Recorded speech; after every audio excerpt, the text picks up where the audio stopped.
ini hati mengetas kembali wawasan pengetahuan kita, juga kehidupan rohani kita dan kewartaan kita menjadi jauh lebih efektif. Karena yang digaris bawahi oleh Paus kemarin menjadi dalam tanda petik narasumber untuk rekoleksi ini. Lalu saya merenung-renung kurang lebih apa sih yang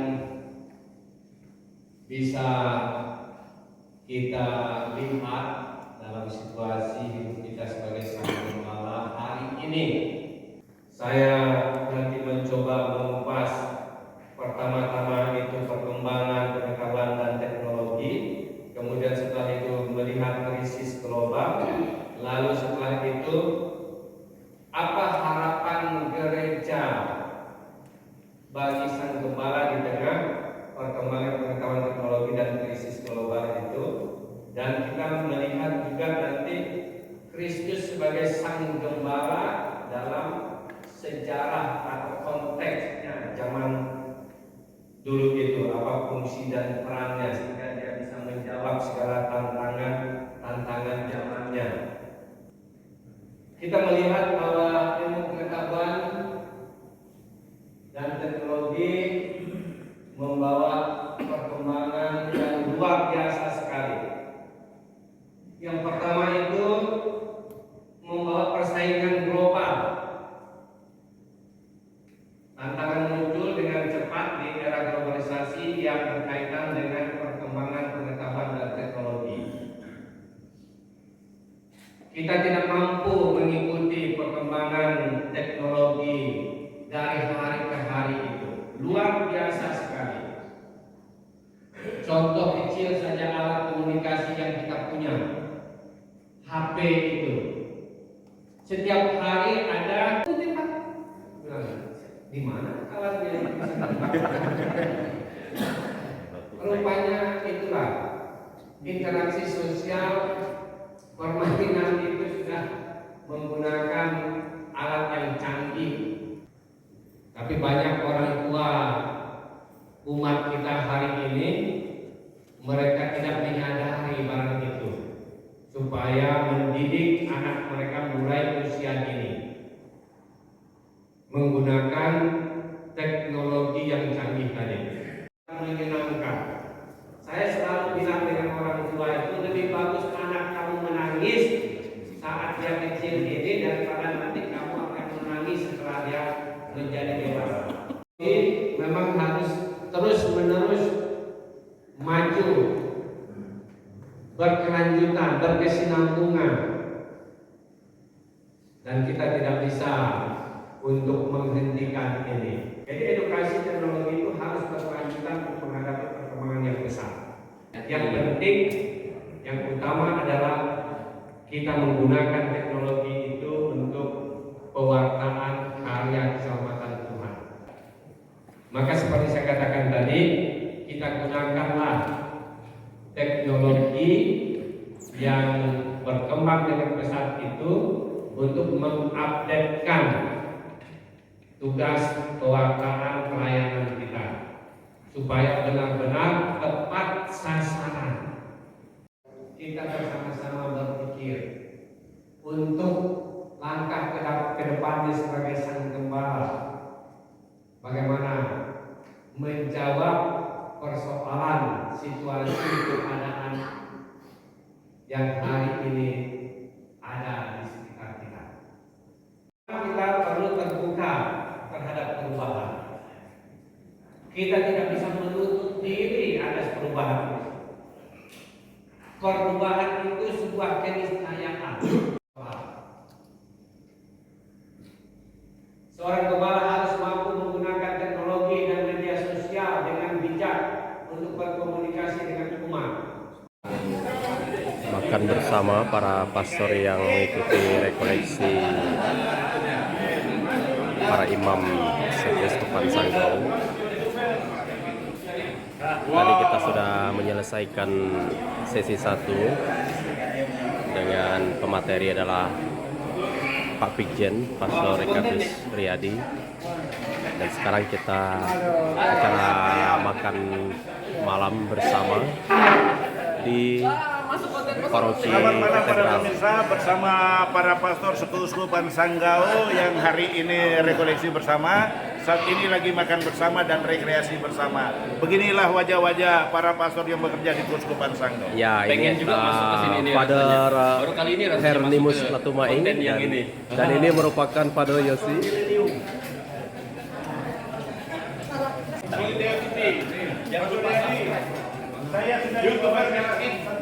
Nah ini Pak Wijen yang memberikan materi untuk sesi pertama pada sore hari ini, Dr.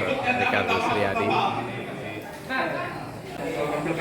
Ada sekitar lebih dari 40 imam yang hadir dalam acara rekoleksi ini, dari Imam Projo sendiri dan dari tarekat atau kongregasi yang berkarya di Kuskupan Sanggau.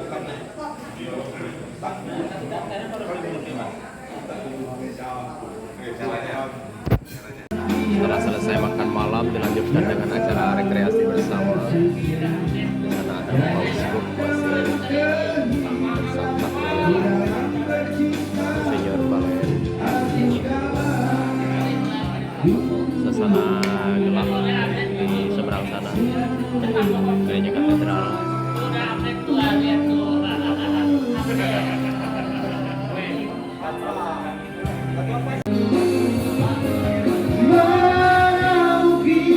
Pakai sound system berupa salon, portable yang di sana.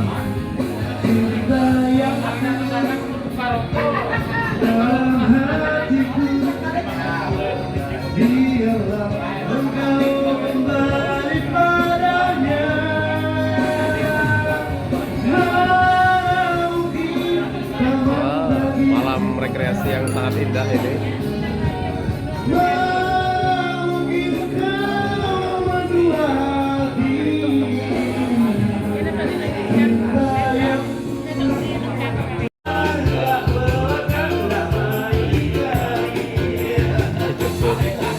Merdu sekali lagu itu.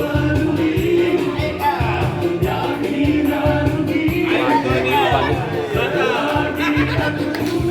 Puas hati. Bergigis bulu betis. Gara-gara pastor kan Nampaknya ada Bu Dewan juga hadir di sana Hertina.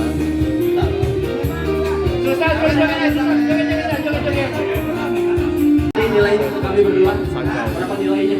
100. Giliran prestasi mati yang bernilai lah.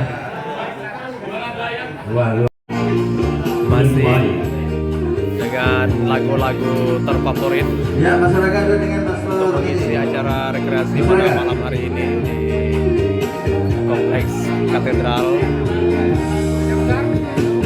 Sanggau. Setelah para pastor selesai mengikuti sesi pertama dari rekoleksi para imam Kuskupan Sanggau. Udah maju tinggal main aman, pasti ngagas diri bisa aku. Ini berjaga gengsi, ada sulung kemari. Artis kali ini adalah Pastor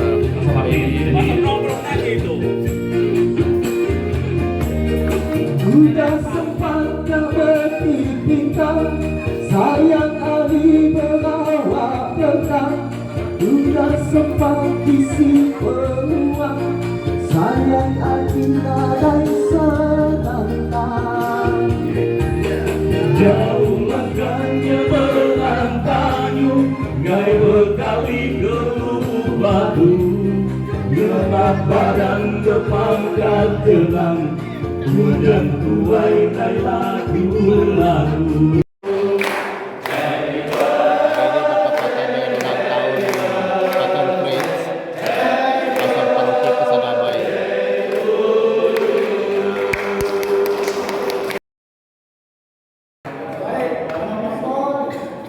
Kita akan segera melanjutkan lagi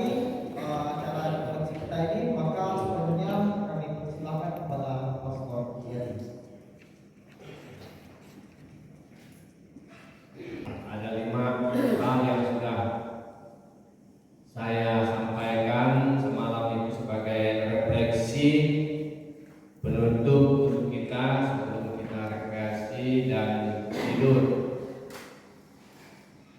Hari ini menambah apa yang sudah saya sampaikan ini, saya mau sedikit menyampaikan kepada kita apa pesan dari Paus Fransiskus dalam dokumen Evangelii Gaudium dalam menghadapi perkembangan pengetahuan dan teknologi serta krisis global. Di dalam dokumen tersebut ada beberapa artikel yang saya kutip yang jelas Paus Fransiskus itu mengatakan bahwa Gembala umat harus memainkan peran.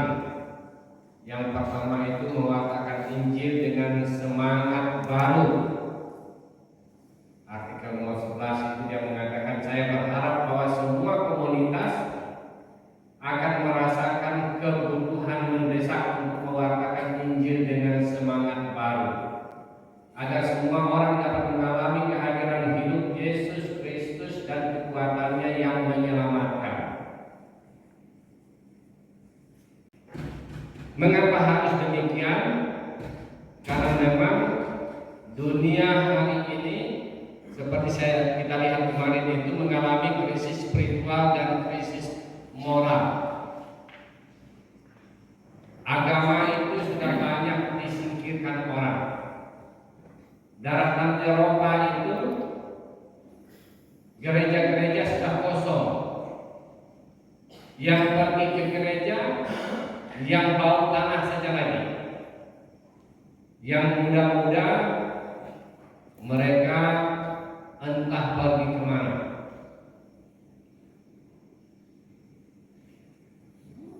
Dan kemungkinan besar dalam perjalanan waktu ke depannya 10, 20, 50 tahun ke depan, hal yang sama juga akan dihadapi di benua-benua lain.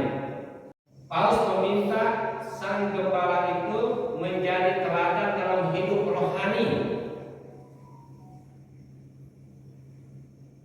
Ini juga untuk saya sebuah perjuangan yang terus-menerus. Lalu kita coba memahami arti gembala dari Mazmur 23. Di situ ada beberapa poin penting arti sang gembala. Yang pertama, gembala itu menjaga dan mengarahkan. Seorang gembala harus bisa menjaga kawanan domba dan mengarahkan mereka agar selamat sampai tujuan. Maka sebagai sang gembala, kita harus berusaha menjaga umat kita, mengarahkan umat kita, bukan hanya untuk tujuan hidup di dunia, tetapi sampai juga nanti di surga. Seperti orang tua yang sayang kepada anaknya, demikianlah kita juga harus merawat dan mencintai kawanan domba kita. Lalu yang ketiga, seorang gembala itu petunjuk arah dan juga pelindung. Seorang gembala harus tumbuh dalam iman dan menjadi suri tauladan bagi umat. Yesus menunjukkan kasih-Nya melalui tindakan-tindakannya seperti memberi makan orang banyak dan mengampuni dosa-dosa serta menyembuhkan banyak penyakit. Kasih Yesus yang paling dalam adalah mati di kayu salib. Yohanes Maria Vianney sebagai seorang gembala, apa yang menjadi spiritualitas hidupnya sebagai seorang gembala? Yang pertama, spiritualitas hidup dari Yohanes Maria Vianney adalah doa dan hidup rohani yang mendalam. Yang pertama, sebelum kita mulai ke yang lain, itu untuk rekoleksi tahun depan. Untuk rekoleksi tahun depan, itu siapa yang bergilir ini Pastor Leo ya, ekonom. Pastor Leo. Lalu kita mau ambil masa prapaskah. Itu sehingga dalam rangka prapaskah mungkin kita bisa rekoleksi. Hari ulang tahun imaman atau misa Krisma itu karena selama ini kan banyak keluhan. Kalau hari Kamis itu sulit kejar karena parokianya jauh. Bagaimana kalau kita sekaligus alihkan ke hari Rabu? Kalau hari Rabu itu berarti kita bisa rekoleksi hari Selasa ke besoknya. Presentasi jam 11 tentang pelayanan dikasteri untuk gereja-gereja baru partikular. Ini oleh sekretaris Fortunatus Nuwacuku. Hebat sekali orangnya, dia menguasai 8 bahasa karena dia dari Biblikum. Dia sekretaris baru untuk dikasteri ini, sama dengan Tagle, dua-duanya dari Biblikum. Lalu bisa dilihat seksi untuk persoalan-persoalan mendasar mengenai evangelisasi di dunia. Terus presentasi dari PMS yang juga sering membantu dana yang sering saya PMS, lalu mengenai struktur mereka, lalu kompetensi dan kegiatan-kegiatan yang mereka lakukan. Waktu itu saya mendapat lembaran, masuk juga tentang kita laporan keuangan yang 2008 itu. Suasana makan siang setelah selesai sesi-sesi untuk rekoleksi para imam Keuskupan Sanggau. Setelah makan siang, semua pastor boleh kembali ke tempat mereka masing-masing untuk melanjutkan pelayanan mereka.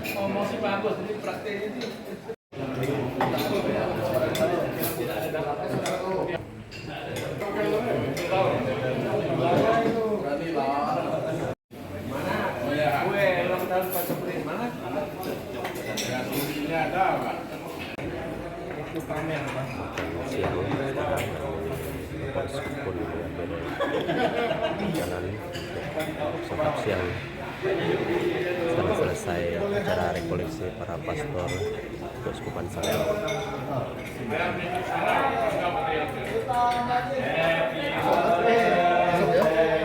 Ya, ini beberapa pastor yang kemarin sempat menjadi lulusan Surabaya Seminari Providensia DI, dan ini campuran lulusan Prapat dan mana pastor? Unika Santo Thomas. Itu lulusan beliau. Pak Meji, Ini selain Pastor Meji tapi juga Pastor Desa. ya. Bagaimana komentarnya tentang acara rekoleksi kita dari kemarin sampai hari ini? Dari hari kemarin sampai hari ini saya memberi pesan bahwa ada solidaritas, kebersamaan bersama para imam, kemudian ada hal-hal baru yang bisa kita ambil untuk pengembalaan kita di paroki, informasi-informasi entah dari KWI maupun dari Keuskupan. Father Meji, beliau adalah seksi liturgi Keuskupan, wakilnya. Ketuanya itu Pastor Wismawan. Dan ini merupakan Bapak Sekretaris kita, Bapak Sekjen Luar biasa. Gregorius Eko, beliau